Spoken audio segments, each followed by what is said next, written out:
So now here we are with questions based on double summation, triple summation. तो further on हम लोग इस तरह के और भी क्वेश्चन देखेंगे. तो देखिए इनको करने का तरीका समझ लेते हैं जल्दी से. बहुत ही छोटा सा तरीका है. If you understand it, you can do it very easily. हमें करना क्या है, हमें ऐड करना है 1. ओके, ओवर 2 वेरिएबल्स, जहाँ 2 वेरिएबल आई और जे हैं, जहाँ पे एक रिलेशन है i is less than equal to j which is less than equal to n and i is greater than equal to 0.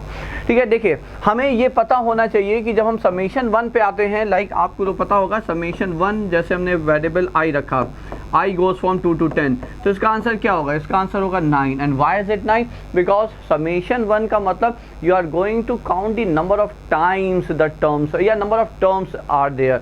तो आई जो है वो टर्म्स रिप्रेजेंट कर रहा है. मतलब आज जब आपने आई को 2 रखा तो भी 1 ही लिखेंगे, आई को 3 रखेंगे +1, आई को 4 रखेंगे +1. So how many times you are writing 1? Number of times the values I take, जितनी वैल्यूज आई लेगा उतनी टाइम्स आप 1 को ऐड कर रहे हैं. तो जितने टर्म्स पॉसिबल हैं समेशन में बस वही उसका आंसर है. वन मोर एग्जांपल से अगेन आई से like I when I goes from 0 to 10. Now यहाँ पे आंसर क्या होगा, तो यहाँ 11 होगा. क्यों? क्योंकि आई 0 से लेकर 10 तक 11 वैल्यूज ले रहा है. ठीक है, तो same concept we are going to apply here. यहाँ पे हमें ये देखना है ये जो कंडीशन के साथ वेरिएबल्स हैं आई और जे समेशन के, ये कितने पॉसिबल कॉम्बिनेशंस हैं यहाँ पे. तो देखिए इसको हम कैसे लिखेंगे, हम यहाँ पे कहेंगे देखिए 0 से लेकर n तक how many term numbers we have n+1 numbers. From 0 to n we have n+1 numbers. अब इसमें से हम 2 नंबर सेलेक्ट कर सकते हैं n+1 C2 वेज में. क्यों 2 नंबर्स? एक i के लिए, एक j के लिए. ठीक है, and i is less than j. तो n+1 C2 वेज में आपका ये वो क्या कहते हैं सेलेक्ट हो सकते हैं इतने टर्म्स.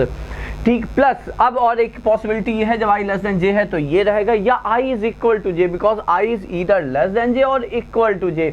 तो यदि i और j इक्वल हो गए तो फिर आपको कितने नंबर्स या नंबर सेलेक्ट करने हैं, तो आपको एक ही तो नंबर सेलेक्ट करना हुआ ना. तो कितने में से? n+1 में से. तो ये हो जाएगा आपका n+1 C1. ठीक है, now if you combine it, यदि आप इसे कंबाइन कर देंगे तो आपको NCR की प्रॉपर्टीज आप लिख सकते हैं. This is n+2 C2 here. ठीक है, तो ये हो गया पहले का answer. Likewise the same thing you are going to do here also. Triple summation 3 variable, वही नंबर्स आपके 0 से n, मतलब total number of numbers are n+1 here again. तो n+1 में से पहले तो i not equal to j not equal to k वाले देख लेते हैं. जब तीनों में से कोई इक्वल नहीं, इसका मतलब आपको 3 सेलेक्ट करने, तो n+1 C3. अब यदि आपको 2 सेलेक्ट करने तो ठीक है, कितने वेज हो जाएंगे? n+1 C2. बट 2 सेलेक्ट करने में क्या होगा, 2 सेलेक्ट करने में या i is equal to j हो, 2 केस हो सकते हैं, नॉट इक्वल टू k, और ये जो हो गया ये आपका less than equal to k, या i is less than equal to k j हो और this is equal to k हो. 2 पॉसिबिलिटी हैं. मतलब जैसे आपने n+1 C2 में मान लीजिए आपने 2 नंबर सेलेक्ट किए, एक 2 है एक 5 है ना, एक 2 है एक 5 है, तो 2 कॉम्बिनेशन बन सकते हैं. 2 is equal to 2 which is less than 5, या 2 is less than 5 is equal to 5. तो यहाँ पे 2 into 2 हो जाएगा, ये हो गया into 2.